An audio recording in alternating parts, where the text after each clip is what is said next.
are starting. We started. We started. All right. We started. This is the start. We are late. Yo, we got to share this. We got to share Yeah, this we so do. people like know we're doing it. Everybody's like, Yes. oh, those police heads. Forgot they had an episode. We're new. We're new here. Sigh. I'm not surprised that there's 0 people tuned in currently. That's cool. Take this time to warm up our voices. So we could say anything we want. I was thinking they were here. They waited 7 minutes and said, "All right, I guess they're not doing it." Like these guys forgot. Of course they're not. Oh baby, here we go. They're like, this seems dumb. It seems dumb to watch this podcast with no one here.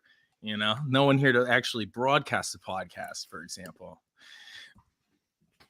Cool. So, anyway, for all of you listening to the recording of this live episode, thank you for starting it. A lot happens over the past weekend. We had 4 shows, right, in the Southeast. 4 shows, huge weekend. Yeah, they killed it, man. I mean, I only got to see one. I listened to the first one during like String Cheese Set Break, the Charleston show. Yeah, no, I felt like an asshole, like with one headphone in while everyone's talking and meeting new people. I'm like, no, I gotta watch the Pew stream, bro. No, perfect, dude. It's your job now. Yeah, I know. Yeah, I get paid a lot of money to listen to these streams. For Joey's Chromebook. I mean, it was huge though. I mean, this was a massive weekend, a big 4-day run. New cities for the band, new festivals, a whole lot of new listeners, and like massive crowds. Yeah, I mean, like we'll dig into how many, like 25,000 people. You think? Like we have like there are 25,000 people watching right now. We get a lot of people. People don't realize how many people tune in for the lives. That's know? it. And yep. And all the smart ones know we're gonna be 7 minutes late on a regular basis. You know that like good old No Child Left Behind math curriculum. One of my favorite techniques was the guess and check method, which I believe was what was applied for the number of people at Sweetwater. Oh yeah, it's like you know, it may say what there's like 3 people streaming on Facebook, but on YouTube we might have 24,997. Absolutely, you know, you don't know. And it's the social media technocrats that are obfuscating our numbers. You know, I'm gonna have it up. I'm gonna have it up Zuckerberg unless he allows me to somehow burn down El Goose, not just like in the figurative sense, like literally physically go find the server and light it on fire, kick it while it's on fire, and spray propane on it while it's on, stuff like that. For those of you non-tech savvy listeners, that means Bruce having a tough go in El Goose, huh? Yeah. Well, when we were talking about numbers, it just a PTSD flashback came to mind from Sunday. So yeah. So okay, numbers aside, and we will get there. We'll be back. Big weekend. Just a whole bunch of new folks. So let's start with Charleston. None of us were able to get to Charleston. You know, unfortunately, it was tough after last year. I just enjoyed Charleston so much. Last year, I just didn't go to bed. You know, as a tourist, I was like, I want to soak in every last moment of Charleston, and so, you know, I learned the hard way, and decided maybe to sit this one out. But they came back full force. Firefly Distillery. If you were there in the comments, let us know your initial impressions of Firefly Distillery. It looked like a beautiful place. Yeah, where's my boy? My boy Kieran was there. I don't know if he's in. Oh, word! I remember running into Kieran after MSG at Fish on the night I went Friday and asked him, "Where's Joey Parisi? You know, where's our friend Joey Parisi?" I don't know. You know, he's off being like cool, talking to people. Got lost in the mix. You know, I don't know. He's seen now. Kieran said all that verbatim. But yeah, shout out to Kieran. I'm sure. And yeah, I mean that weekend last year from Charleston into Tennessee was just a great weekend. But Charleston's just such a beautiful city. So many great places to eat. It's walkable. It's really cool. And a lot of the properties were nice. The property of that Riverfront Park was really, really nice where they played last year.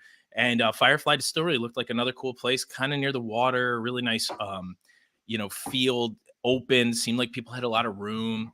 Really cool vibe. But yeah, very excited that Resonance, by the way, is going to be down in Charleston. Yes, I was about to say, yeah. about Speaking of Resonance. Charleston, Can't wait to get back down there.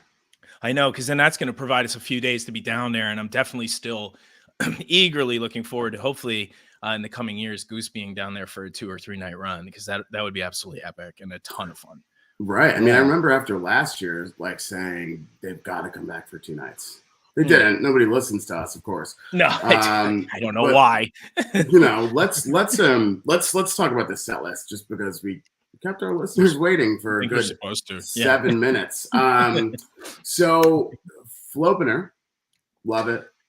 Yeah, always. What a way to start. Had to make a couple adjustments. But Yes. I mean, it is, of course. They you know, I guess tour opener or the start of a run, they seem to forget every song that they've written. So we tune because we care.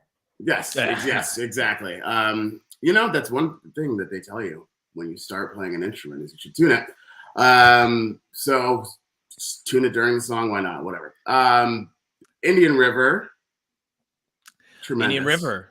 Yeah. You know, and when I was listening at home, you know, it's Indian River has such a cool vibe now. And that's why I put some notes in here about helped Jeff moved a piano the other week. Yes. Which was easier than it sounds, thank God. Or I because I was right there. Now.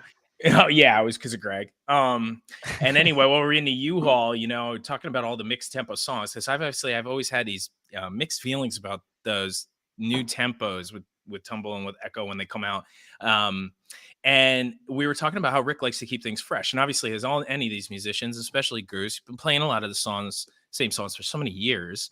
And they are great songs. It's easy to listen to them a lot, but when you're playing them, you're going to want to do something different. And Rick constantly tinkers with these songs. And Jeff was mentioning to me how he feels really good about Indian River now. And Indian River seemed to, after, you know, kind of a short flow down with obviously some tone issues, you know, they got really into the groove with Indian River right away and kind of set the stage, I think, for the whole rest of the set and kind of the whole rest of the show. But Indian River definitely sounded good, and you could hear how comfortable they sounded in it. So after all that tweaking, you know, and practicing, once you hit the right vibe, they can really take off. Yeah. I mean, I think that sums it up. Although I do like the OG Indian River, you know, like the standard, like kind of Moon Cabin version, but it's certainly the river flows and it winds and bends. I should say I wasn't just listening at home. I was listening at the home of Gong Gang leader Austin Gamby. Yeah, our manager. Gamby. We did have a good night home tour. But yeah, it was. Oh yeah, the old early show. Early show, late morning. Love it. Big ups 1-2 punch. Yeah, you know how it goes. Start early, end early. But yeah, shout out to Gamby. Looking forward to playing some ping pong soon. Next up, Caution from the band that brought you Butter Rum. Caution by Bob Marley. They do cover. Be appropriating those kids. That was appropriate. That was appropriate choice right there. That was a good. I love it. They do it well. Yeah, they do. It's a great one of their great covers and an old cover too. Been covering that since the beginning, or at least since like 2015, 2016. Very early on. Gong Gang. Yeah. So Caution, like, you know, people, if you know, you know. But I have seen some like kind of crazy comments on the internet. Goose is just a white boy reggae band. Have you seen Caution, their song? And it's like, well, that's actually easy. Yeah. Have you heard of the pseudo for yourself? Goose already appropriated that. Right. Come on, man. Yeah. Stop, dog. But love Caution. Like, you know, when I think about it, I've only seen a few of them over the years. You know, it's been a long time since it was heavy in rotation. I don't even remember the last one I saw live, to be honest. But yeah, it is. They played in Philly. It was pretty recent, right? Oh, recent. Yeah. That doesn't mean I is Ryan Storm in the chat? We need. Can we get some of the nerds? Yeah, I mean, I'm drinking a tall glass of Madison. Best cab you can get south of the border here, J. Lore. J Check it Lo. out at the Publix. Yeah, they usually have deals for $9 or so a bottle. But yeah, J Madison, Oh, February Dana, 10th, Wisconsin. and then Arabelo, which is what I was thinking of. That's where we heard it last. Oh, okay. Okay, got it. Where? Tarrytown. Tarrytown? Oh, We went Yeah. to Arabelo? Yeah. We went there. We were there. I was Yeah, there. Jeff called out Bruce, and he wasn't even there to hear it. Yes, yeah, Jeff yeah, did call yeah. me out. People thought I was obnoxious. They were right. So, Yeah. Well, there's a lot going go on. figure. There, Chalk it up. Yeah. Once in a while. There was a lot going on. Time to Flee. Next up. Bruce, can you just read your notes on Time to Flee? Good flea, but blazed out and didn't write notes. And Born, and I was like, Born. That's kind of when I came to and realized that we have a podcast I was supposed to be taking notes for. So, Did speaking of your notes, the Born, I see you mentioned that 2001 chap. They've been playing like tease. I don't even know if it's teasing, but it sounds like they're going into 2001 pretty much every time they play Born. And I mean, dude, I don't know what they're saving it for. If they drop down into that, into that, Diodato's breakdown there, and then obviously that Fish Made Famous, but like, if they did that, it's all of a sudden been 2001 since they started the Born Jam. But since they just don't do that, they just don't go there. It's still Born. Again, we know how they like to lie, everybody. So it's just another fib from this band. It's appropriating songs all over the place, even Diodato. So there we go. But it's still sick though, regardless. And I could listen to a lot of bands cover 2001 or play Born. As much as they want, because it is great. It's a great tune, great jam out of that. I mean, it's a 2-for-1 deal. Get a good indie tune and Born, and then the 2001 jam. Why not? 2001. Okay, great, perfect. Sign me up. It's kind of funny. Like, think about how many fans were born in 2001. Too many. Yeah, well, I don't want to think about that with my birthday coming up. Making you some lobster. So next up, Dr. Darkness, obviously Bruce Robinson's story, we know. And set 1. So set 2, coming in hot with just like the classics. Coming in with the classic, yeah. I was kind of shocked to hear just a regular Tumble open up the set. But happy. No slumble, no tumble. Just a good old-fashioned Tumble. Getty, like, off the charts. I don't know. I don't really know how to describe Lights. Dude, he's the MVP of every show. The shining light. It often seems like it. It's so star. Consistently good. But that was when, obviously, with the daytime set starting, the afternoon set starting, and how he was working the lights against the back screen of the stage was good during the daytime set. There's only so much you can do, but it was nightfall at that point. It had gotten dark, and that Tumble was like really off the hook. And that's really, really when I noticed Getty a lot, and he'd done a lot of very tasteful things with the lights at this Charleston show. I was really impressed with some of the new stuff that he brought to the table, but we started to see a lot of it in Tumble. Plus the Tumble was sick too. It's just always, I just love Tumble. And again, talking about these songs I've heard a million times and Rick's played a million times. I can hear Tumble for the rest of my life. It's a great song, always a great jam. And it's such a good way to open a set. Again, like, just like ever since that Indian River, just setting themselves up, for a good vibe and a good energy throughout the show. And then I was thinking during that too, when we were sitting there with Gamby, I was like, in my head, Creatures, that would be sick after this, because the Tumble was kind of aggressive, a little bit more rock, fast paced. And I was like, Creatures would be very cool. And I just thought they weren't going to bring out another heavy hitter like that. And sure enough, I'm usually right. And then we got a Creatures.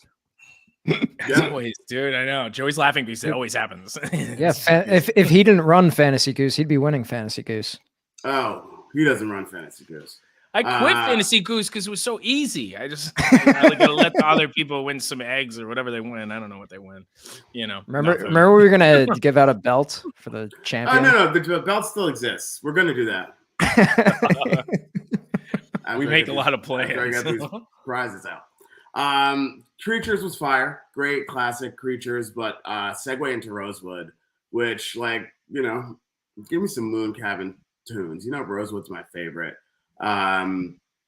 Bruce, talk about the color palettes.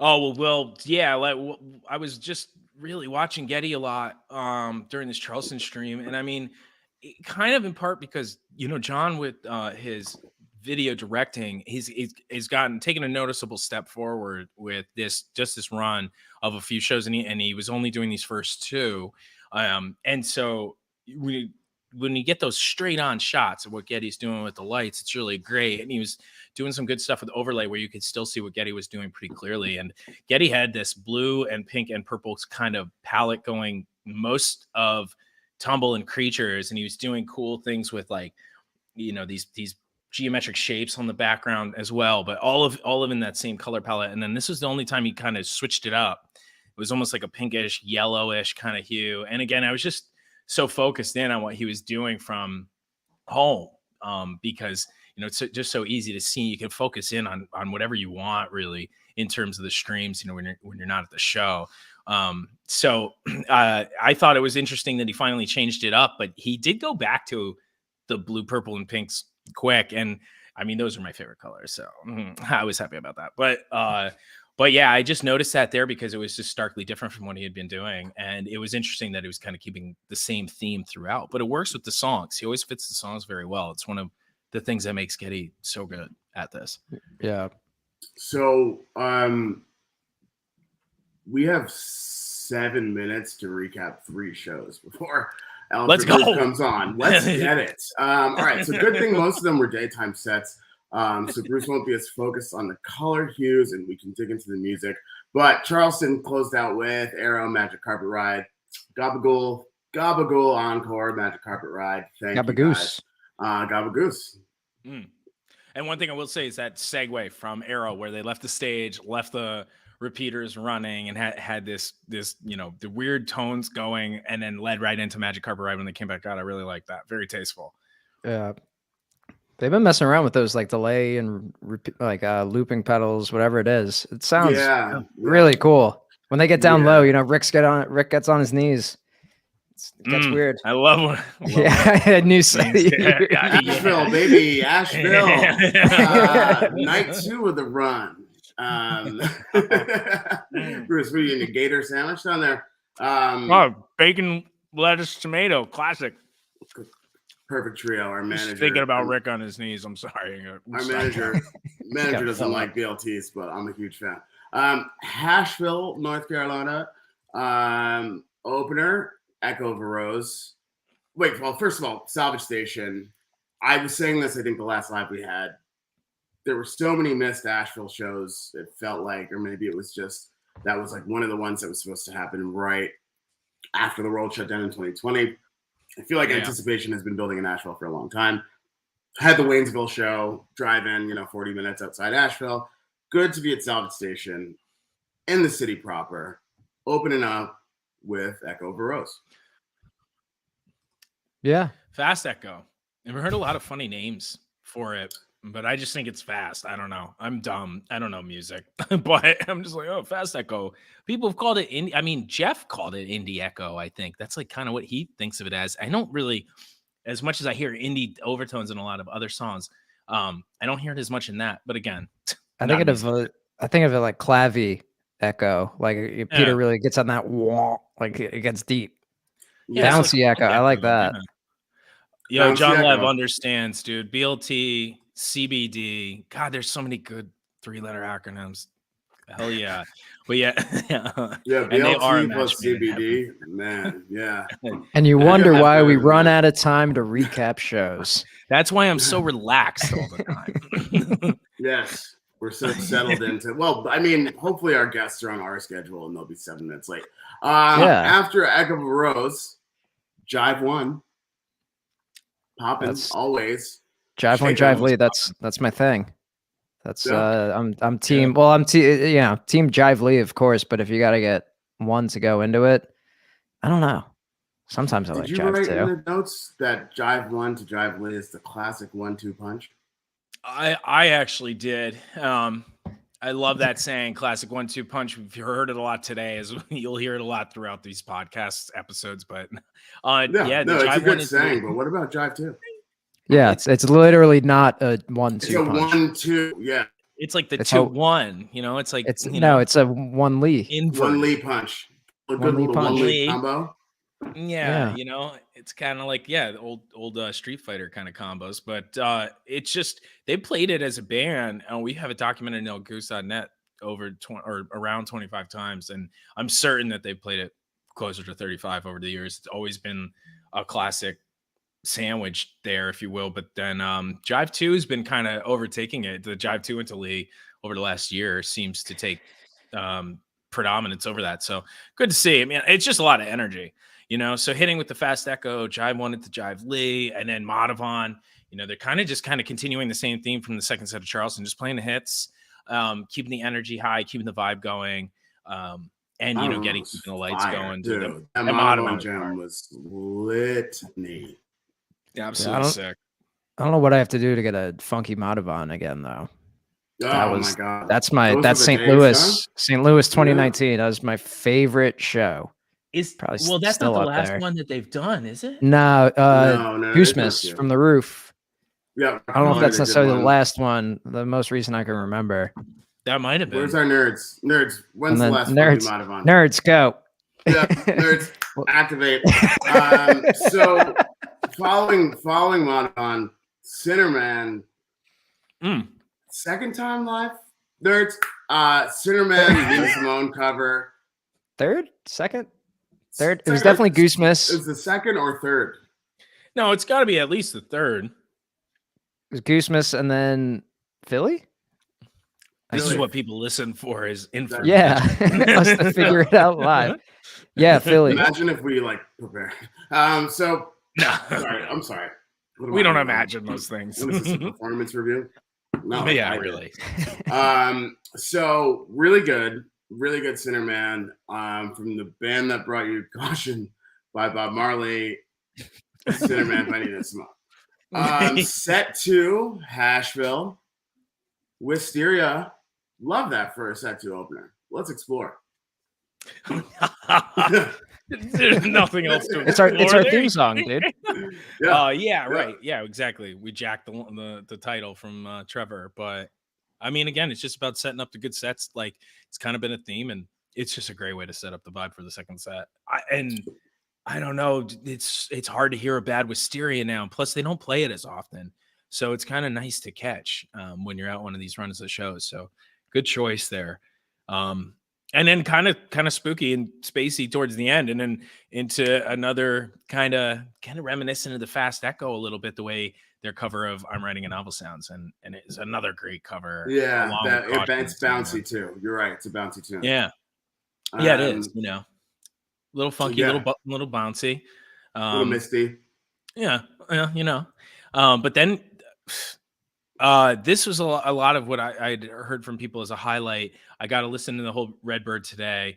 And it was definitely a good one, man. And I just think, I don't know, recently I saw some people commenting on the way Peter still sings. And I just, they just don't listen because that's not an easy song to sing. There's a lot of tone changes that happen and kind of awkward timing in that. And I think Peter's given himself the probably toughest song to perform that he's written. Maybe arguably, but I think he's performed it better and better every time. And the jams are always so cool. The way that those vocal rounds set up the jam, it just brings 100%. Them into a different space than most of their other songs.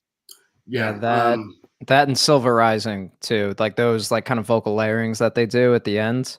I mean, and then all of a sudden it reaches this peak, they meet in the middle, and then it goes right in the jam. It's really cool. It's really nice, yeah. And I mean, it's only because they're skilled singers that they're able to do that stuff. Yeah. And they have Jeff singing. That's the key. Yeah. Yes. I noticed that in the Redbird. It was Jeff coming in from the back is great, and that's hard. You get 3 of them singing around there while you're doing that buildup.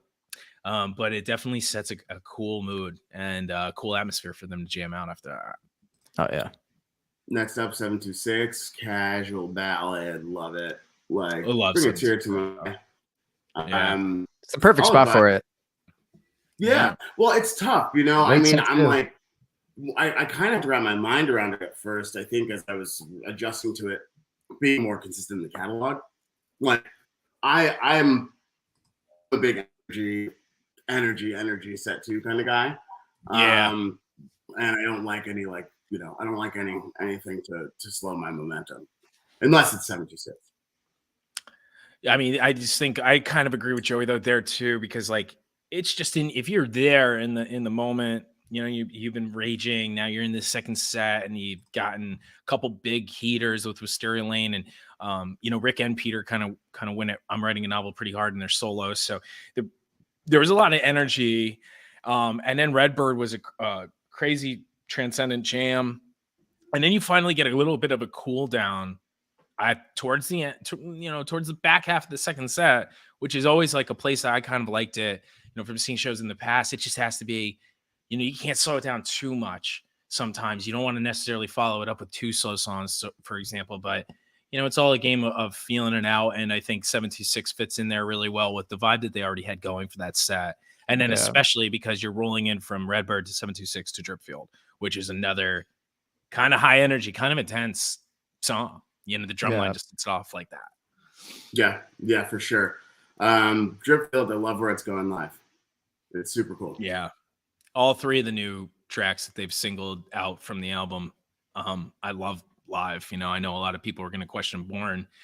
Felt like that always could fit the live setting well, but all three of those songs are taking a life of their own and definitely take center stage a lot of the time when they play them now. Really great. So I think what we should do after we talk about the encore. Yeah. No, Slow Ready. No, whatever. Slow Ready, We've talked whatever. about Slow Ready a million times. So you all know Slow Ready, right, listeners? Yeah. Okay, good. Well, You've heard about it. You've heard Slow Ready. Greg's team Slow Ready. I'm team So Ready. So Ready. Bruce is Slow Ready. I'm slow. Well, I'm slow. What a perfect segue here. Varvel Art said Ben tattooed my spine again. Didn't even know that. Thought he was just a drummer. So we've got some very special guests on today. A band. Do we? Some of you may know. Some of you may know after this. A band called Elephant Proof. And they're hitting the road next week for a few shows. Next Thursday at the Relics Studio, streaming exclusively on Twitch at 7 p.m. Eastern, followed by Putnam Place in Saratoga Springs, New York, next Friday, the 13th. Lucky day. Featuring Annie in the Water, Upstate New York Goats, our homie James Woods on bass. And then coming back Matt Richards home on keys for Annie in the Water, too. Ooh, Matt Richards on keys as well. Yeah, shout out to Matt. Yep. If you know, you know, Formula 5. Fire, and then Saturday, the 14th of May, Park City Music Hall in Bridgeport, Connecticut. The Black Rock, Connecticut. I'm going to stop talking. We're going to bring the band on now. It's good. You did a good job. To them. Yeah. What's up, guys? Hey, what's up, guys? Yo, what up? The great beyond. Wow. Dude, you guys all got in one spot. How do you do that? It wasn't easy. Yeah. For sure. Well, I like it. Good. You're conserving mic space for us and video space, so I appreciate that. I'm making it easy. Big. I'm over here on the Shade Lounge, and I'm we got somebody on the Shays back there? Yeah, just usually the dog's spot. He sits here majestically, and I'm sitting here more like a, small seal. I was going to say. I was going to say like a Greek aristocrat, you know? They kind of like recline to eat. So, yeah. But anyway. Yeah. So for those app listeners we have that have been following us for over a year now, thank you. You may recognize that voice from the man on the Chevy Chase Lounge. That is Sean Cronin, who was a previous guest on our episode called Elephant Proof. That was released last year before Fred the Festival. So we've got Elephant Proof here, and we've got a few questions. We're going to source the first question from one of our good friends, Cam Elkins, friend of the podcast, Ohio, Weird Music. Is Elephant Proof an alcohol reference or question mark? Ooh, well, no, but maybe. You can give the whole story. Okay, so the story of how we named the band is kind of silly, inside jokey. Honestly, the name is not that good, but the joke meant a lot to us at the time. So we were like, Gordo and I, we had our original drummer, we were a trio. He now plays with Chadwick Stokes from Dispatch. Great drummer named Sean Riley. State Radio also. Yes, he's also on State Radio. He got another gig, and he was kind of unable to keep doing gigs with us. and we had recently met then. Anyway, so we were doing the gig as a trio, and I was feeling good that night. You know, some nice trinkets I had acquired. It was a great evening. Love acquiring trinkets. Yeah, I'm a Yes, big big trinket crew. Yeah, Yeah, I love drinking. Yeah. So what was it?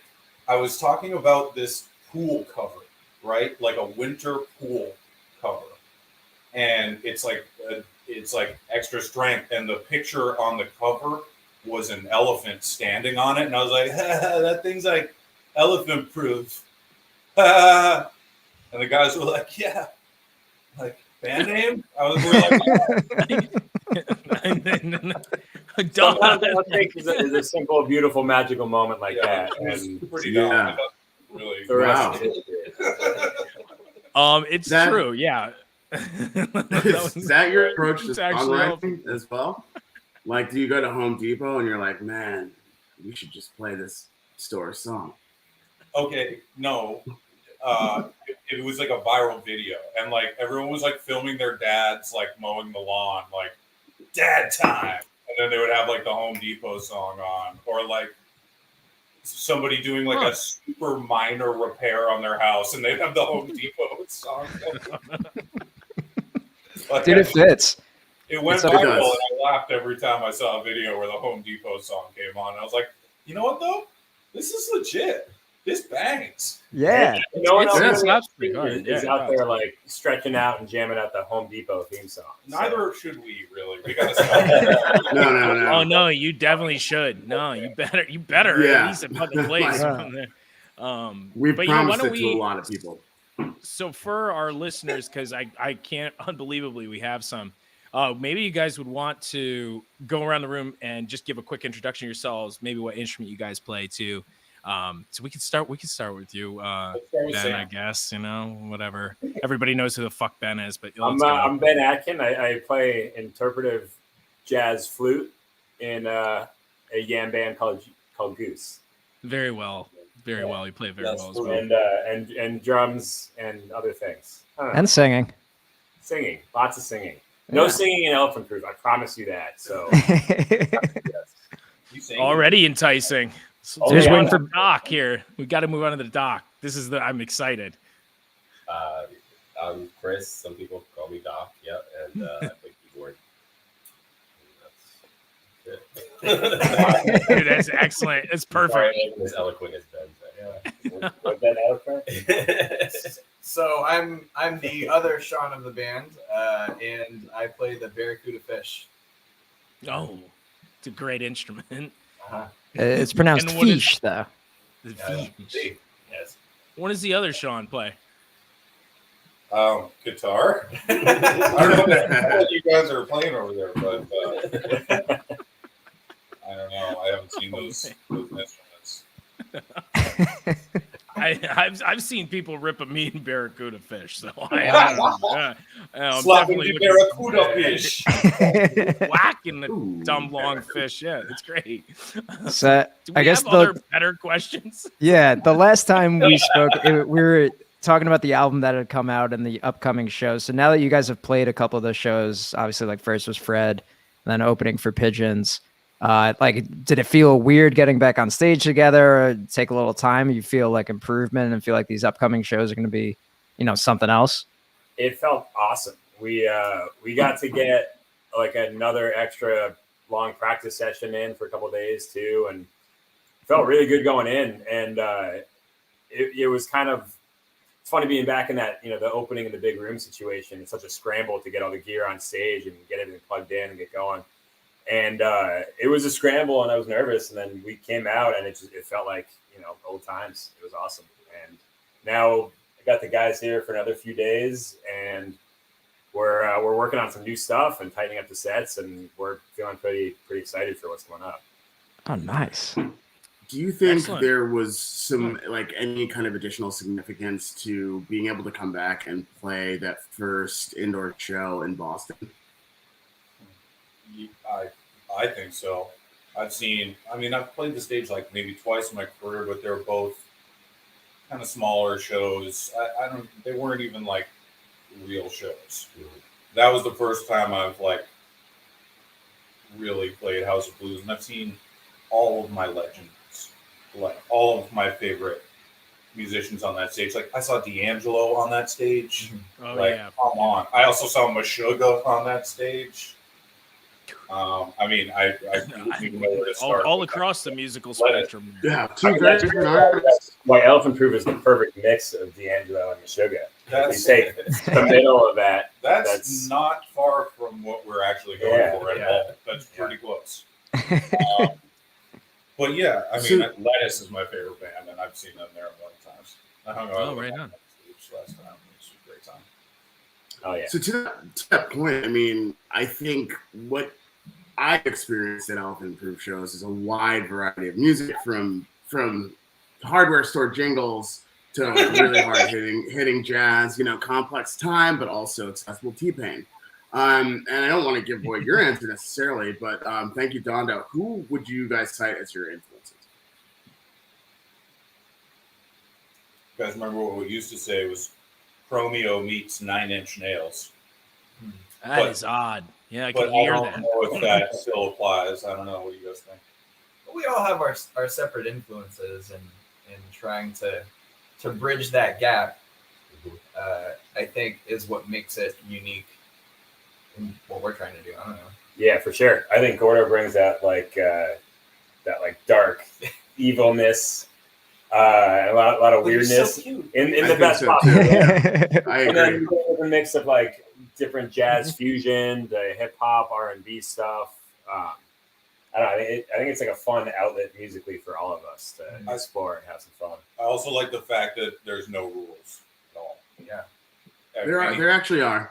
Anything is on the I've been trying to tell you. Oh, here comes the publicist with the rules. Like, yeah, Sorry, we yeah, can't my corporate. bad. we do not care about the jazz police. They can fuck off.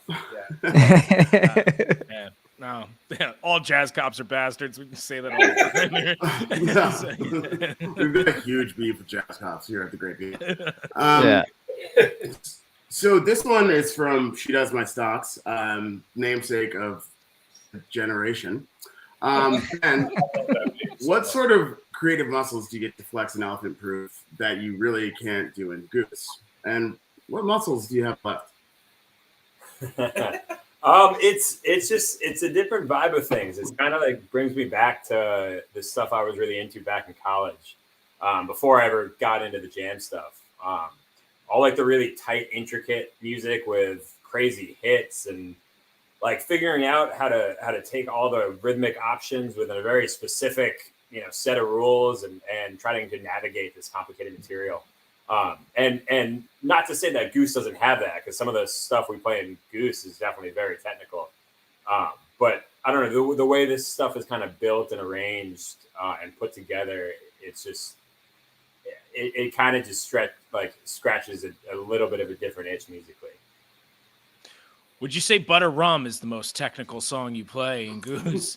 Honestly, sorry, I'm sorry. I would sing on that every time. Well, maybe not every time because people would hate me, but I would sing on that more. But I don't, because it's a really tough beat, and I don't have like even a second to grab the mic and pull it out. Yeah. Keep that salsa going. Go keep those people You dancing. often don't have more than a second to pull it out, too. It's crazy how that works. But We're I live. have no idea what you're talking about. anyway, this is the nighttime edition. There's no edits on this episode. Awesome. So, Joey, do you want to ask a serious question? yeah. I prepared so much for it. Doc, what's your rig setup on the keys? You have, was it organ? Anything else? You guys got a minute? Yeah, I was gonna say. Yeah. Run down it.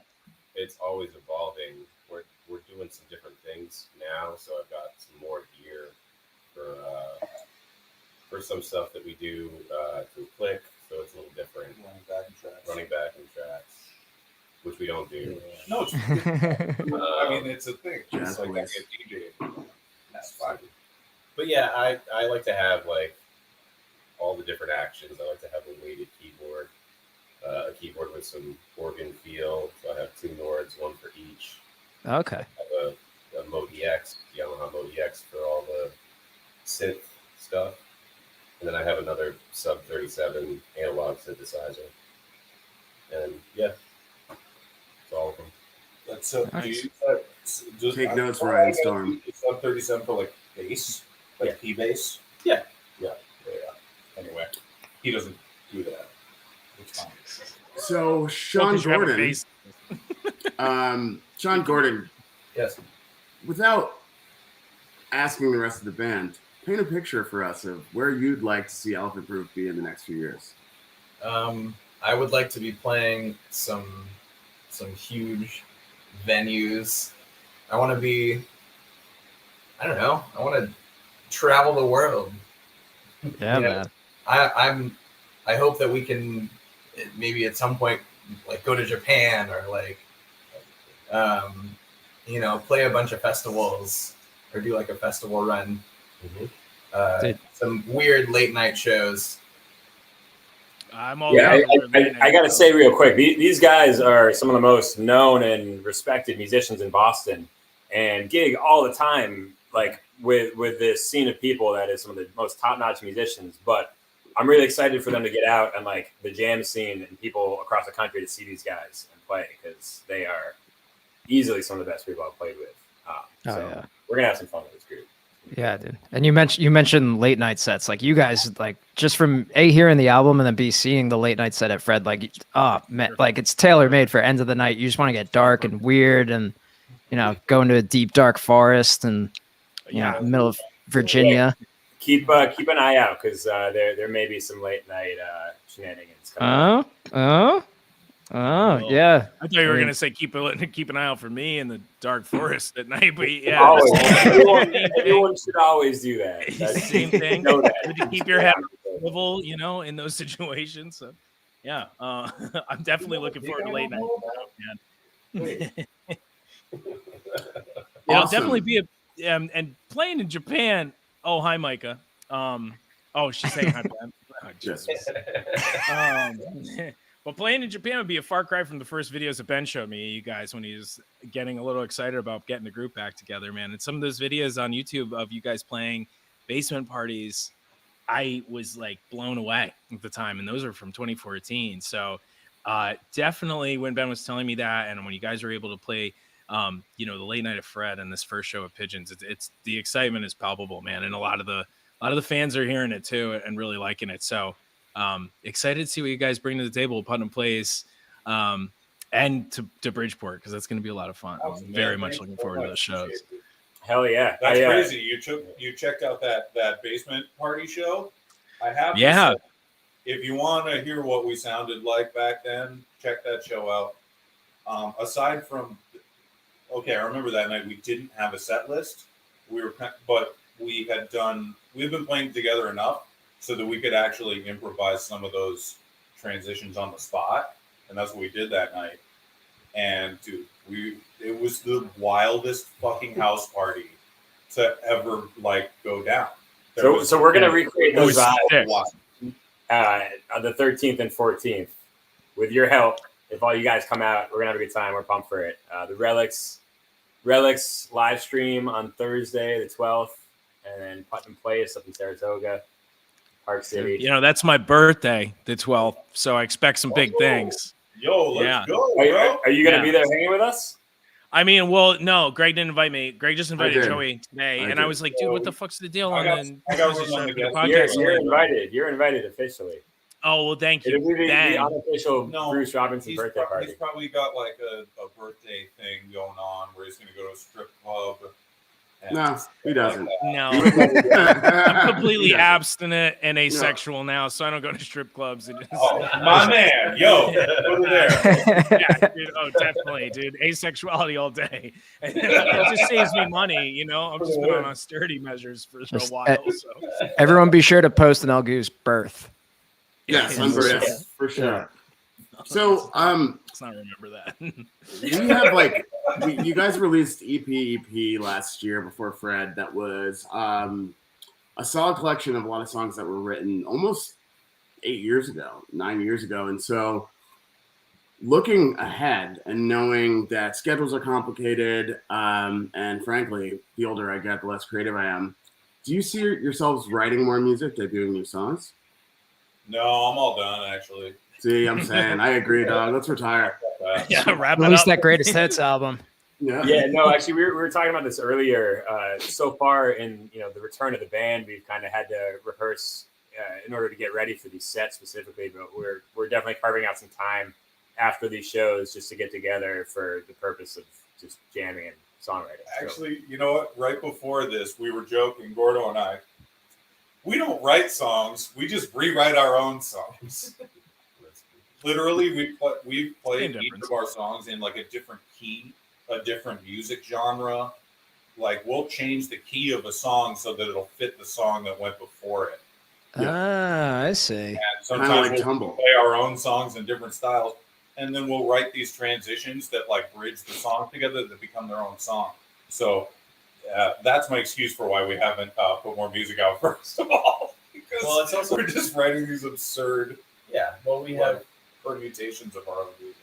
We have it helps to have an outlet, obviously. So at least for me, and I think maybe Gordon too. I don't know.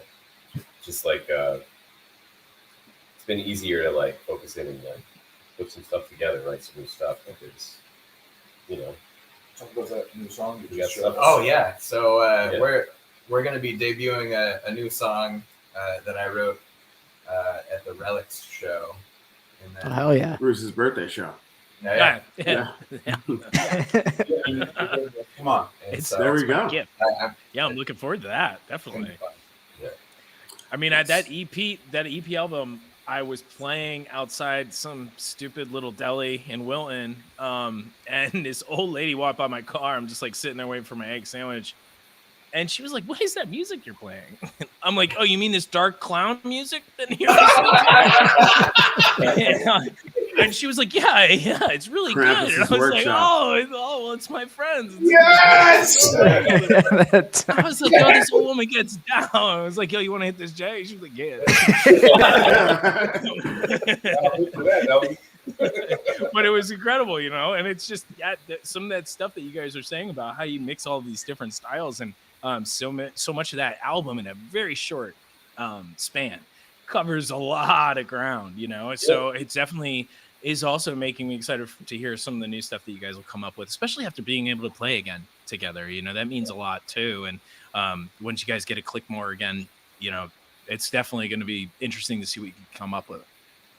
And it's Yeah, so different than what we see out there on the scene too, Yeah.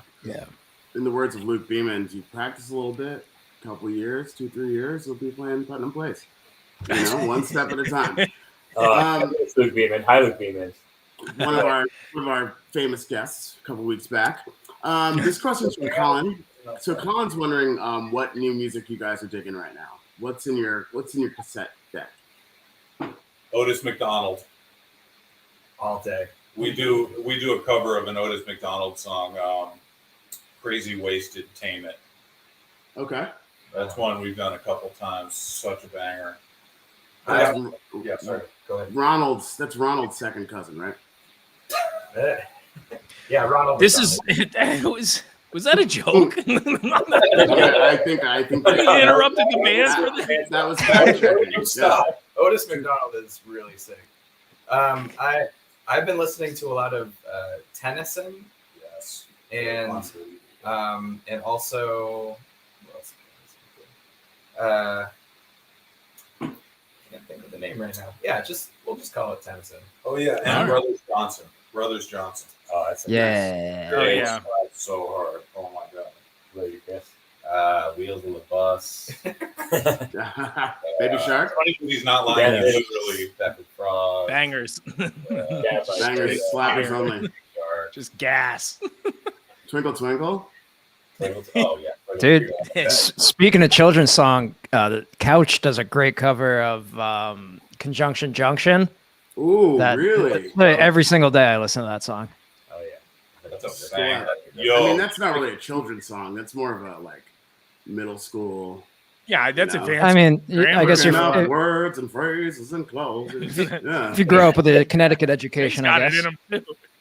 yo, I got- Yeah, We're gonna- well, excuse me. Oh yeah. Yeah. I know Sorry, I know what conjunction. conjunctions are, Joey.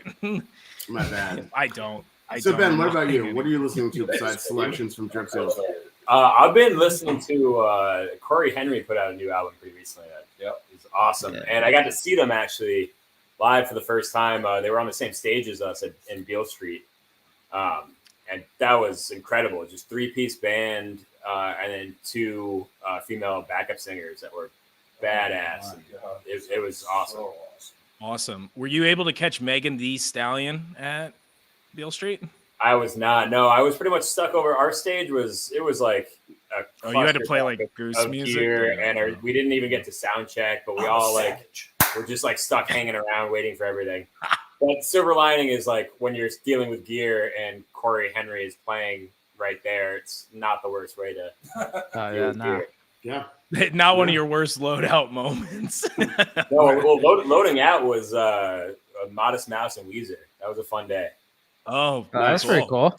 Nice. Yeah. And Lil Wayne canceled. He couldn't make it. I guess private jet problems. Oh, those problems. Yeah, they happen to me all the time as well. So we all feel horrible for him, dealing with that. Yeah, dang. Shout out to Wayne when he makes it through this difficult time. Yeah, pour one out, Sean. Yes, yeah. All right. Let's wrap this thing up because we've got to recap 2 more shows. We're being very long-winded today. So Elephant Proof, catch them next week, Thursday, 7 p.m. Eastern, Relics, Friday, Fun Place, Saratoga, Saturday, Bridgeport, Connecticut. And come early, too, because Annie in the Water, we got Matt Richards from Formula 5, so that automatically makes Annie in the Water like even more epic. They're already awesome, but Matt Richards, super bonus. And then Jed at Park City. We got Jeff, Kieran, homies, awesome people. Come early. Yep.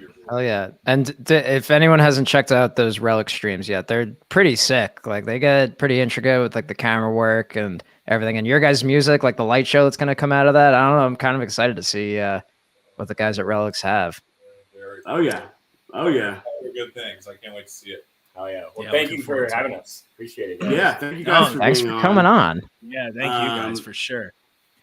See how many people stick around for our recap of Sweetwater. The other 2 shows. That's right. All right. Elephant Proof. Thank you. We'll see you guys next week. We love you guys. I'll see you guys.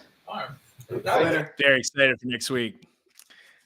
All right, Greg dropped the shit out of them. Thank you, Elephant Proof. Thank you guys for joining. All right, so let's all take a deep breath here. We're not done yet, listeners. We're not. Yeah, we still have giveaways. You got more of us to deal with. Let's do a giveaway. Bruce, what do we got today? Let's do no. They have to stay for the giveaway. Otherwise, they're we're not leave. doing a giveaway. Oh, we're not doing a giveaway. Do we have more than one giveaway? Stick around for a giveaway.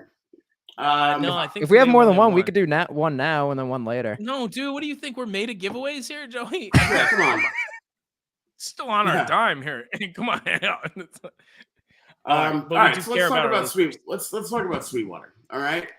If you are still in the chat, still rocking with us, still support the Great Beyond after all this nonsense, tell us if you were at Sweetwater. I was at Sweetwater. One of the 25 million people watching. And the trivia question is how many gumballs were in the jar at Sweetwater for the Gooseday? How many gumballs could you fit in each person's pocket at Sweetwater? If you were there in the chat, let us know your favorite moment from Sweetwater. Joey, you were a field reporter. Tell us a little bit about what you experienced. The whole weekend or just at the set? I mean, we should start with the sets because, we do the weekend. Yeah. All right, yeah, we'll do the weekend. I don't know. If I see you at a show, ask me how it was. I'll tell you about the weekends. This set was great. A lot of anticipation coming in. Spafford was on right before them. I'm sorry, not Spafford. Spafford. Jesus Christ, it was a long weekend. So if you're in the chat and you know who played before Goose, it was Spafford. It was Spafford. Yeah, it was Spafford because they played on Thursday too, so it's throwing me off. But yeah, Spafford played an incredible set before them. A lot of people were there. A lot of people were there early, trying to camp out a spot for Goose. So I'm happy everyone got to see Spafford if they didn't intend it. I mean, a lot of people did because a lot of people were feeling it and talking to people on the beer line, like some of the people's first time seeing them. They absolutely killed it, man. And they're really getting into that just vibe of we jam the hell out of songs. And that's what they do. And like, I love it, Yeah. man. I But think, you know, anyway, we yeah, had go had ahead. some friends who are just as an aside, big Spafford fans, you know, and there's been some, you know, discourse in their community, I suppose, about some of the, you know, sole focus on jamming a lot, especially with some of the fall shows where they were jamming one song the whole set, you know. And I Yeah. think there was some mixed feelings about some of that recently, and they played a local show that I think some people had some mixed feelings about that I skipped, but I wanted to go because the last time I'd seen Spafford was right before the the pandemic hit in 2020, and it was a fantastic show at Brooklyn Bowl. So I'm happy to hear that. You know, I was happy to hear that they were really getting glowing reviews and they came out and crushed Sweetwater. With all those people there, such a good opportunity to crush it. So you know, definitely happy to hear some good stuff coming out of that crowd and that community for them, especially because they do rip, you know. And if you do want to hear improvisation, pure improvisation, that's what you're gonna get, you know. Yeah. I also saw a million people I thought was Coach. And Love it. you know, sadly yelling obscenities at them and they didn't get it. Anyway, so the set started. Ari Fink came on stage and his mic didn't work. It was a great moment of comedy and hilarity for all of us in the crowd. And then the band came on and ripped Hot Tea to just let you know that it's a hot weekend down here in Atlanta. I burned the hell out of the backs of my calves really bad to the point where I was wearing pants on Saturday because I couldn't face the sun. That's I mean, embarrassing. yeah, no, I'm it was embarrassed. terrible. Because Yeah, you know, I'm embarrassed for you. we're up in the north, and I'm like, oh yeah, legs don't burn. That's fine. I have don't have to sun. put on sunscreen. Yeah, Yeah. no, but dude, that Hot Tea, like it took a lot of us by surprise because a lot of us are thinking of like the classic openers of, you know, me and my buddies wanted Earthling. All right, bye, Greg. And Greg's like, fuck it. Greg goes out and over and Bruce's like, fuck this. And I was but dude, that Hot Tea absolutely ripped. And you know, you heard the Peter poll that a lot of people's first show was this show. So to get a Hot Tea opener, I'm sure it brought a lot of that new Southern crowd in, and hearing a song that they know, obviously, you know, could hook them for life right there. Yeah, and dude, you know, it was funny because obviously there's been, and if we just jump right into it, there was a lot of mixed reviews about the set this weekend, and I think there's a lot of different expectations that people have when they come to see Goose, especially when Goose has been firing on all cylinders for the last year and a half, and I don't think that's disputable, but when you come to a festival like this, there's a ton of new people that are going to be there and be able to see you. You have to make certain choices that sometimes just don't always work out. I mean, I know we hold Fish in such high esteem. They've never really played great festival sets. They're kind of known for that. And I think a lot of bands sometimes struggle with that. Sometimes the set is shorter than it should be. Goose luckily got a long time to play. Yeah. But you know, you want to pick and choose certain songs for certain reasons that aren't maybe always the reasons why you're picking them or putting them in position in another show, in your own show.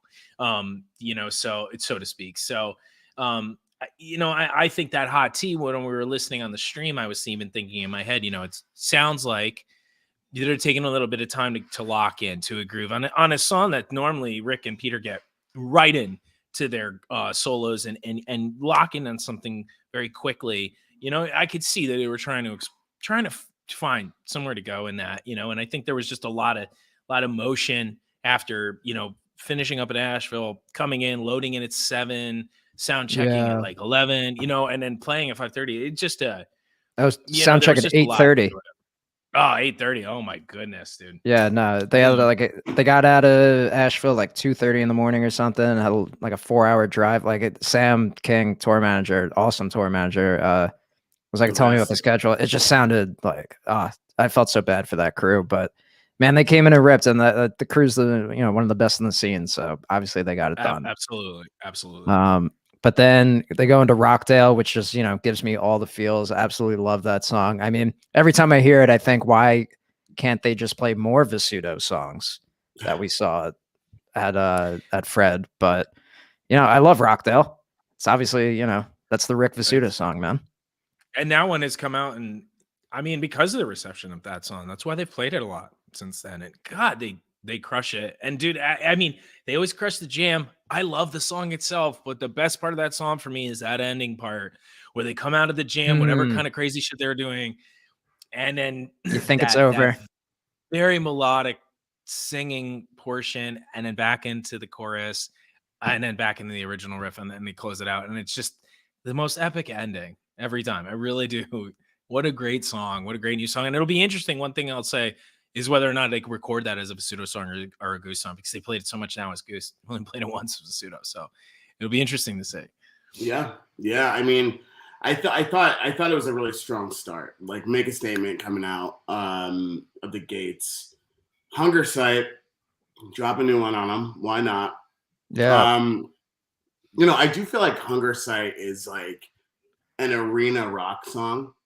Because we saw it in an arena debut. No, but I know, You like, can see it though. You can hear it a little bit in the yeah, vibe. like so, you know, for those of you who don't know what goes on behind the scenes, at the end of last fall, I started working on the press pitches and a lot of the writing around the album. And this, you know, I started writing it before the original Goosemas in December. And I believe the language I used, if I recall correctly, was, you know, that this song falls perfectly to accompany the band's ascendance, you know, to arenas. And like, it will arrive like just on the heels of their first arena show. And I really think that Hunger Site is like, you know, let's get a room popping here. A little bit of, little, you know, dad rock vibe, but arena round. So seeing it mid Sweetwater set one, I love the song. Placement wise, I don't know if it was the right spot. Yeah, you know, I guess Feel I free to didn't. I guess I disagree. didn't. I the only reason I would is because I was saying to Joey before when he decided he didn't want to be a part of this conversation. But the hot tea, you know, I felt like they were trying to find somewhere to go. I didn't think they found somewhere to lock in on really well until kind of midway through the Rockdale jam. And it got to kind of like an ambient spot. And it was cool. It was crisp. It sounded cool. And I was like, okay, now they finally locked in a little bit. And then Hunger Side, I thought, obviously it's a great song in and of itself. Then they kind of slow it down and then they kind of get into a jam that just feels like a continuation of the song. And it just, again, it felt a little bit like maybe they're just still trying to figure out, lock in, find where they can lock in on something cool. And then I think they did. I'm kind of playing it out like that. It is high energy. It is a high energy jam. So no matter what, you're getting that out of it, which I always like. And you mentioned energy. I always just like energy throughout most of the show. And that song always brings it, you know, but I think a lot of with this set, maybe that could have underwhelmed people to some extent. It could happen in any show. It's just placement, you know, and you're always trying to write a new set list and play songs at different places and try new things. I mean, everyone on the live music scene should know that, you know, sometimes that this doesn't work, but that's part of the fun of it, you know. So there's a lot of questions about some of that stuff. I thought it was, you know, it was good and almost looked like they were reaching for something to cap it off. And, you know, maybe to that extent they were feeling what you were saying, Greg, and then they played Moby, which I think is always a good choice. You know, but it is kind of a slower song, you know, and a very smooth transition into Moby too. It was. So where like you're like, ooh, this like sounds familiar, and then all of a sudden like that Trevor, those bombs kick in, and it's unmistakable. So sweet, yeah. Oh yeah, they could. I mean, how long is it? It was 4.5 minutes according to Bandcamp. Not long.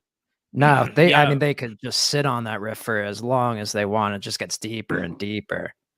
Yeah. So I think this is maybe the point that I'm trying to make here, and it's like, again, I thought it was a really good set. Like, I'm not in the camp of like, I wasn't happy with Sweetwater at all. I thought it was great. I thought they played well, but I think to have Rockdale, which like really has only emerged in the past year, catalog wise, and then Hunger Site, which is brand new, Moby, which like we know, you know, but probably a good listener, like I'm not buying instrumental, from the band that, you know, and then California Magic, Pancakes, and Silver Rising, which are all 2022 songs with a whole bunch of people who have not been digging deep into the most recent stuff, like the catalog on Nugs, but maybe have heard like Smoke and shows from 2019.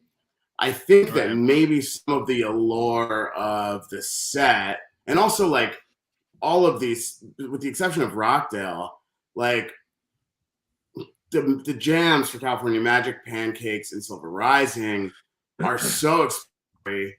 Like there's not conventional framework the way there is with the Creatures or a Tumble. And so I think for a set of this magnitude, we know that the guys were going out there and like digging in somewhere deep, going somewhere that they haven't gone before. And that takes balls. But, you know, it's not like 2 years ago, 3 years ago when they had 60 minutes at a big festival and they were like, all right, we're going to do Tiamat Avon, Tumble Arcadia. That's it. That's what literally I was just about to compare it to See Here Now, which they had an hour, less than an hour. They played Yeti, Arcadia, Madhavan, Clouds, Empress. That's just hit. And I preferred this set at Sweetwater so much better as like, you know, the more dedicated fans who get into the new songs and like want to hear them more. Like I want to hear California Magic as much as possible. I want to hear Pancakes as much as possible right now because, you know, they went into Yeti and I was like, okay, like Yeti again.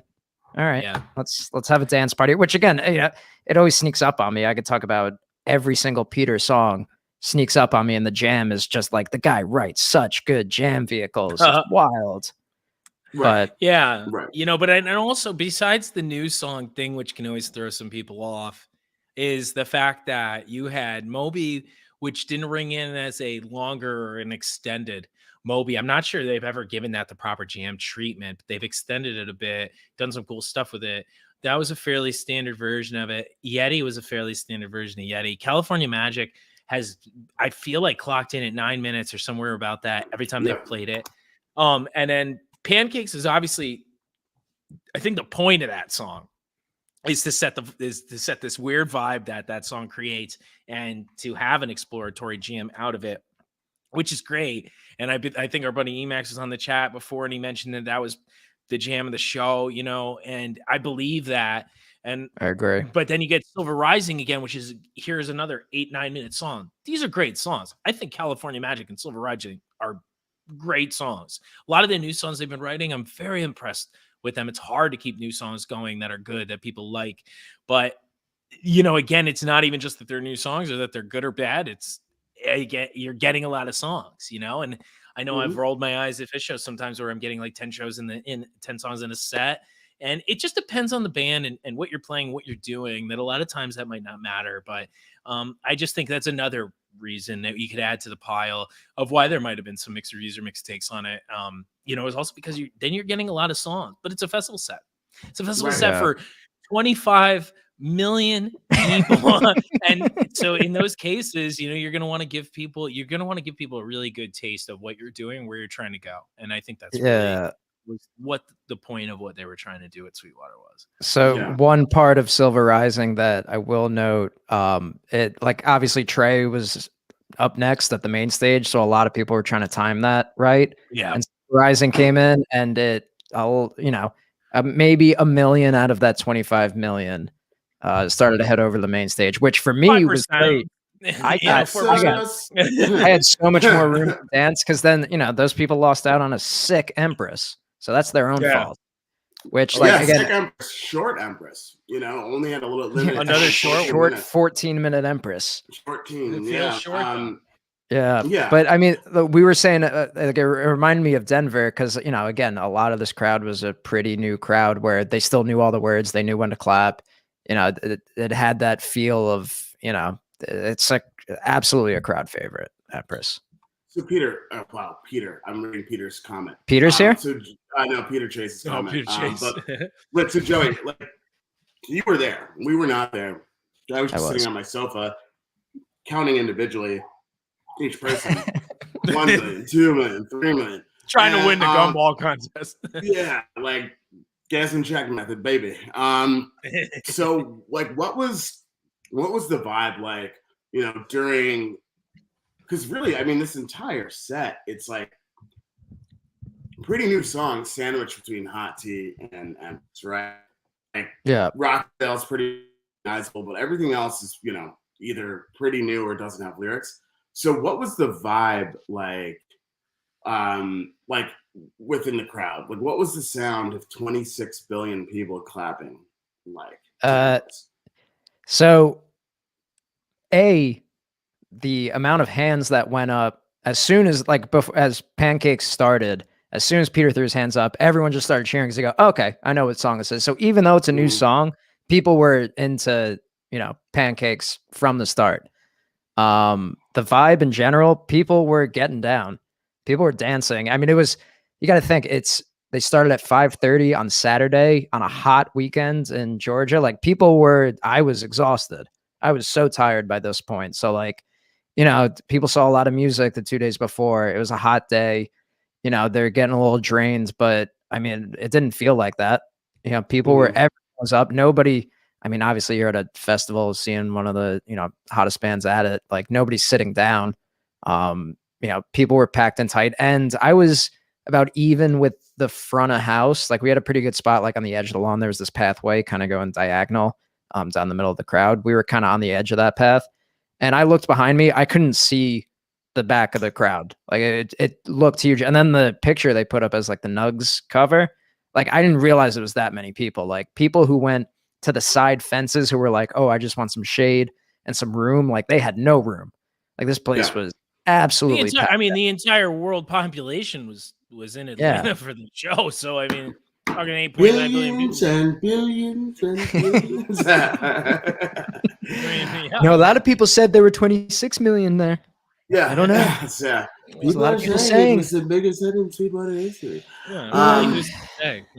Interesting. There was far less chomping for any Goose set than any other band that Scott Stevenson saw. That's funny because if you ask anyone, I thought all there we was a do good is amount of chomp. chomping. I thought there was a good amount of chomping around me, but the kids I'm thinking of were not there. Like they had no idea what they were seeing. Their friends did. Their friends who kept like ignoring them were into it and dancing as hard as they could. But I mean, that's it. You're gonna get it at any show, especially a festival show where like people didn't necessarily pay a ticket to see this specific band. And it's a long day. You got to say, hey, I'm gonna go grab water. Do you need anything? How you feeling? Whatever. So there you go. Micmac. Micmac. We didn't have the wrecking crew. Yeah, right. We're here dissecting this. Maybe you should write better set lists, dog.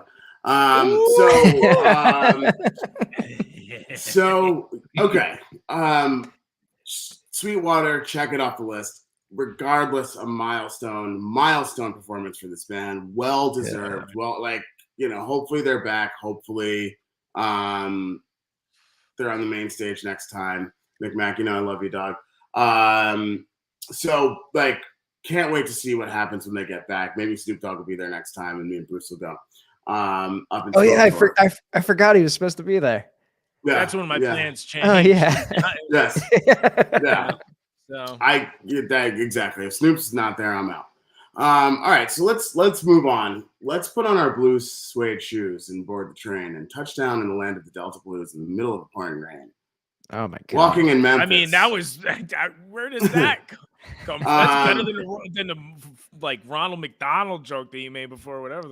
Listen, man, sometimes you miss, and if it's me, then most of the time you do. So Memphis, Tennessee. That was a selection from Walking in Memphis by Mark Cohn. Walking in Memphis. Oh, yes. Walking in Memphis. None of us were there, unfortunately, but what a lineup. I mean, everyone from Goose to Weezer to Modest Mouse to Lil Wayne, Megan Thee Stallion. Which interesting factoid for those of you nerds listening, write it down. Here we go. Megan Thee Stallion has the same lawyer as Goose. And that lawyer is actually head of Goose marketing, and that's why they're where they're at now. 26 million lawyers. So same lawyer. So it's funny. Same firm. But I remember, after a show talking to someone who works with, kind of bounces between both teams, Goose and Megan Thee Stallions. And they're talking about whatever, some Goose contracts that have to get signed, and then also yesterday I negotiated Megan Thee Stallion's like deal with Popeyes. So I'm like, all right, we gotta get get Goose on the Popeyes. We gotta get. What are they doing? Yeah. Yeah, I need spicy chicken sandwiches. Yeah, just in time for Thanksgiving. Dude, Goose yeah. wings. Yeah. I need a whole spicy turkey. Fried goose coming this holiday season. So Beale Street, and here we go. Like Beale Street, we want to talk about a big festival, like huge festival. A lot of people were there, but this was like a play the hits type of day. So open with Drive. Also, like no live stream. We don't know what happened. The guys could have not been there. We're just gonna fucking make shit up. Like that drive was probably sick. You know, I'm sure it was. I'm sure it was long and sick. Most of was them anybody at Beale Street in the drive was actually it was only 7 minutes. Short drive. So Sunday drive. We don't look Sunday shit drive. up here. Man, this is a misinformation podcast. And then we get lead the way. If anybody was in the chat was there, if anyone was in the chat was at Beale Street, because we literally know nothing. If anybody was there, I'll send you an invite to join us right now. Don't lie though. Spicy chicken sandwich. Section 119. Following Drive was Lead the Way, which we can only assume was fantastic. A sweet emotional tribute to Rick's dog, Sadie. Yeah, which actually, I want to tell a story. Some guy I met at Sweetwater, we were sitting waiting for the Gooseday. He told me his cat died that morning. I was like, oh, maybe you'll get a Lead the Way, like a pet song, but you know. Your cat died. Oh, yes. Right. Sorry, we're not on the fish episode anymore. Sorry. Your cat died. So that would have been so mean. Depends on what the cat's name was, though. My cat, Poster Nutbang. So following Lead, we get a Green River, right? Like, which again, I'm sure was fantastic. Goose, CCR. One of my favorite fucking covers they've ever done, ever. And I could have seen them doing a cover like this at Sweetwater, is what I'm trying to say. You know? Yeah, definitely. Although it felt in place in Memphis too. It's like, CCR being from Jersey had that Southern twang, but it just felt like, it just felt. Did we just lose Bruce? Lost him. Lost. There's the revenge. There it is, baby. All right, so lost Bruce. He was going to make a really good point. Look at that hand. Looks like he's about to say something important. Getting ready to drop it down. I'll just, I'll remove him from the broadcast for a moment. So something I wanted to note. Yeah, no covers at Sweetwater too, which was interesting, right? I'm right about that, right? Yeah, you're right about that. I didn't even notice. Avenue. No, it's Sweetwater. I'm saying. Oh, right. You're completely right. Yeah, no, we're talking about a cover right now, Greg. Green River. Okay. But which I didn't even notice at the time or even the next day. Like I didn't even think about it until I saw this set list. I'm like, wait, another festival, Creedence cover. All right. The good thing is that nothing I say is that important. My internet just dropped me here, and Florida was like, "You've said enough." Ron DeSantis was like, "Nah, you've said enough." But no, we back. Well, unfortunately, there's a lot of things in Florida you can't say. So watch your mouth, or else we're gonna shut your resources off like Disney. But we should close this out before I start digging into the SCOTUS decisions. We're not getting political tonight yet. No, not today. So following Green River, Turn Clouds, which we know is good. It's on. Yeah, it was great. Oh. It was fantastic. Followed by 2001. with selections from Born. And that's the only repeat of the weekend, right? Born. Yes. Mm-hmm. Yeah. As well as the cover of 2001. And then that's true. All I Need, Greg's favorite. Yeah. Goose song ever. It's all he needs. Yes. But even I would have been like pro All I Need at Sweetwater because Like, it's just, you know, one of those wheelhouse ones. We didn't have a chance to listen, but does anyone know if it was a fast need, slow need, normal need, all I need? Who Hold on, needs? It literally was anybody at Beale Street, and we know there was a ton of people there, but Does Goose There- have I- any fans in Memphis? it's crazy because literally the entire population of the world from the last 100 years, people were even bringing like coffins to the show at Sweetwater, but at Beale Street, it seemed like nobody was there, I guess, because we don't. No, have no, but listeners. I mean, there were people. I looked at the pictures. There were at least 15,000. Yeah.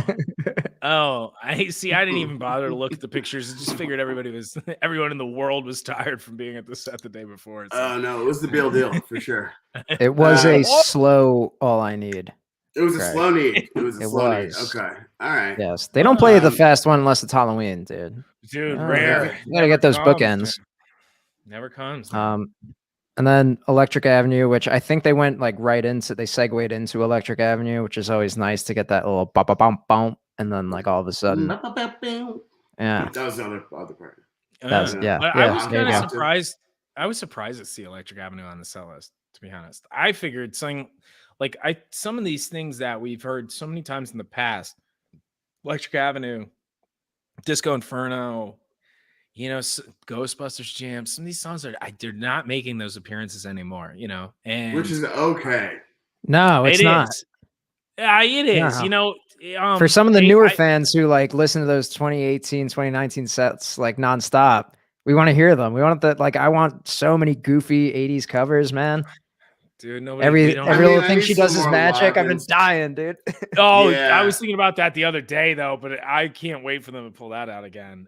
Yeah. Yeah. A lot of these things aren't. They're just not. They're not stylistically where they're going, you know. And Nah. so some of these campy covers are just not making the light of day anymore. But they have other good ones to replace them. I in a lot don't of see, ways. but here's the thing though. There's some stuff that makes Goose, you know? Oh, no doubt. And No like fucking doubt. and I think, like I've said this for years, like one of the most crucial parts about like the Playing in the Sand weekend was like getting those silver ponytails bopping to CCR, getting it going with like, I mean, even like, you know, I've been in random corners of Ohio where, you know, they're breaking to Kenny Loggins and I see two like 55-year-old guys make eye contact and high five. And I'm like, are we about to go into the footloose dance scene? Is dancing outlawed in this county? Welcome to the and- danger zone. yeah, exactly. Yeah, and I'm like, wow. Turns into like, Whoa. it's like the house party version of the jam scene. If you know what I mean, I love you. So, but energy, Electric Avenue, So Ready, The Real Ready, and Arcadia. Like, come on. Yeah. I know. Honestly, it looks on paper like a really solid festival set for sure. You know, talking about how sometimes those are hard to nail, and Goose has had a lot of success with them. Goose's Sewanee set is still very well received. There's a bunch of highlights from that, and that was tough. They were in the rain too for that. This Beale Street set looked great. You know, they've pulled so many people in from festivals over the years that you just kind of begin to expect different things from this band, where a lot of people expect most bands to not be playing like a let's go back and re-listen to 100 times kind of show from a festival. You know, but sometimes they hit, and I think Goose has hit a lot. So then, you know, people feel a little let down when it's not the most, you know, the perfect thing that they envisioned. But I do think that Beale Street set looked a lot more along the lines of what I would expect from them at most Right. festivals. Yeah, and a big boy. Scott Stevenson, there's nothing wrong with 50-year-old guys in Ohio high-fiving. I've high-fived a lot of 50-year-old guys in Ohio. But I'm just saying they tend to high-five more to Kenny Loggins as opposed to Silver Rising. Yeah. That's all. Yeah. You want to close it out there? Yeah. Oh, definitely. I mean, we should have closed it out. Who knows how long ago? 20 plus Yeah. minutes ago. But yeah, let's do it. Yes. So this is we obviously need to put our training wheels back on and figure out how to recap shows in an efficient way. Well, but we got to will. go to the shows. That's Oh yeah, the giveaway. key. We got to do a giveaway. Giveaway. That's what everybody was waiting for. That's right. Oh yeah, So, yeah. That's the only reason they're here. I'm Thank like, you why are guys these for people still sticking listening? around. Yes. well, so Bruce is Daniel, jet Ralph, setting, you win. you know? You win something already for reminding us. Yeah. Yeah. Oh, what that definitely. will be and when it will arrive. TBD. Picture with the Bruce Robinson. No, he doesn't need Sunglass, that. That's shades on, That's not a giveaway. That's Arcadia giving hat people forward. trash to throw away for you, and you could have just put it in the garbage yourself. But no, we have a giveaway. So I wasn't able to take pictures like normal. I've been jet setting. I'm an influencer, but Varvel Arts, who's been a huge supporter of the podcast and has hooked us up with some very cool stuff that we've given away already. This very cool black velvet print, steely print, image of Trevor engraved in wood as a Yeti. It's pretty fantastic. They've also given us a couple sets of Redbird earrings, a lady Redbird and a male Redbird. And I know I saw Varvel Arts on here before. They had the image up on their profile pic. I'm not sure if they're still in it, but I'm sure you can find that online. So we have earrings to give away in honor of them playing Redbird this weekend. That was going to be a big point of it. And then, and they've given me a lot of cool art stickers as well. And I'm sure we'll find something else to throw in there also. Oh, we had a drawstring bag. We have another drawstring bag. We gave away one last week. So take a look at that from Circus of Light. Scott Stevens is on here. Another huge supporter of us, of the band. Amy runs this company, a Circus of Light, where she actually takes pictures of lights that Getty has done and prints those out on clothing and on these awesome drawstring bags and a variety of different accessories. So check that stuff out. You can find her online.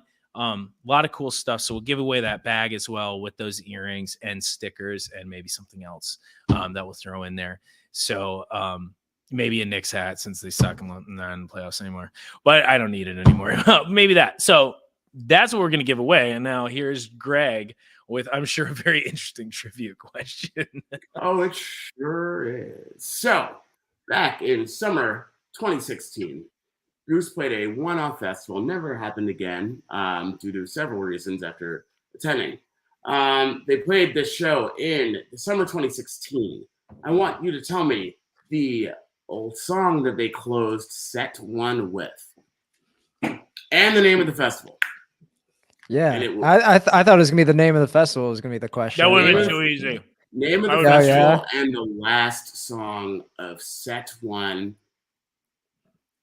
You can win everything Bruce just mentioned. Yeah, drawstring bag. So those Circus of Light, I believe it's like an image of Getty's lights, like you said, but like each item is like named after the song I think the picture was taken of. Yeah. So it's kind of like, you know, here's a Wisteria Lane sweatshirt or something. Like this is like it's from the lights during that song at a specific show that I'm sure they'll let you know what show Yeah. it was as well. I believe she usually includes some mention of it.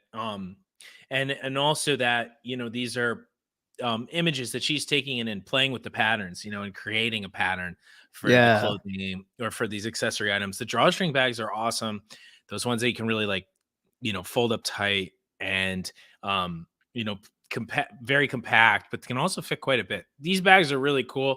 I don't normally particularly use these drawstring bags at shows or festivals, but they're super convenient. You see people with them tons all the time. And hers are some of the coolest ones I've seen. Plus, they're pretty big. So you can fit a lot. So, you know, you'll have that. You'll have the earrings. You give them to a loved one or significant other who wears them, whatever. You wear them yourself. They're pretty cool. And then the stickers are also very cool. Varvel Arts does a lot of cool psychedelic artwork. So you'll definitely get some flashy stuff in this prize pack. I don't know the answer to this. So I know the there festival, are but people I don't know barking the up last the one. right tree. What I need is the name of the festival and the last song of set one. The answers are near you. Greg's questions have gotten harder, Daisy, because some of the early ones were very either easy or There's esoteric. not a correct answer quite yet. Yeah, I think there's We could one hear- answer. Peter. There, Neil Landry, winner. Ah, Yeah. see Neil got the song first, then he saw the festival from Peter and just So smart. Kalinsky guessed a rolling pin, it looks like, or a lollipop. Is that a popsicle? I think no, it's like fruit on the end of a toothpick that you put in like a nice summer cocktail. It's a kebab. It's Yeah. a kebab, but a So fruit kebab. okay. Neil Landry is our winner. Peter Chase, you were so close. You got the festival right. I feel like you gave Neil a hint. So I will send you a second place prize. But a little story to close us out here. Rebirth Arts Festival, this one-off festival in Easton, Connecticut, on this farm. I don't know how it came together, but Goose played. It was free, and there was an open bar, all liquor, and there was an epic rainstorm. I remember like extension cords and puddles. I tiptoed around them towards the open bar, but it was like an epic evening. I don't know how it all worked. I understand why it probably didn't happen again. Although I was gonna say for it to happen again. I mean, I don't even know if the bar was actually open, but it certainly was for me. So glad that we have the internet to remind me of what the songs were that were played. Thank you guys all for joining us tonight and participating. Check out Elephant Proof next. To remind me. And you want to give up 80s covers? Come on now. So we have a new studio episode dropping next Wednesday, and a new studio episode dropping the Wednesday after that. We'll be back with Gooseday Tuesday live, nighttime edition, maybe daytime. Who knows? Once the guys are back on the road. But thank you all for joining us for another one. It's been a whole lot of fun. Another one. You want to roll us out, Joey? Now let's let Joey do it. Now that he's in the mix. I don't know what to do. What are you talking about? Dude, you say the same Do shit. the outro. Yeah, Come on, dude. Yeah, that's not a real outro. This is live, man. The outro. Same thing, I don't same have difference, any. same I don't have difference. any music. All right. Hey, you want me to do it? Thank you. No. I can do it. Okay. All right. All right, Full let's faith. go. All right. Thank you, everybody, for Joey, joining us at the Great Beyond. We appreciate it. We'll see you all out on the road. Next show's coming up. Westville. We'll talk about it a little bit as it gets closer, but we had a surprise last year. Just wait for our surprise this year. That's boy. right. We're gonna plan. Not that you'll ever see it, but it'll be there. Might. That's the but yeah, cliffhanger. maybe might. Like episode 2, baby. All right. Later, guys. We don't talk The about Great that. Beyond was recorded by Greg Knight from his apartment in Brooklyn, New York. It's a production of Osiris Media with Brian Brinkman and Matt Dwyer. Big shout out to our manager, Kathleen Knight. Enjoy Mexico, dear. And be sure to catch a ride with us.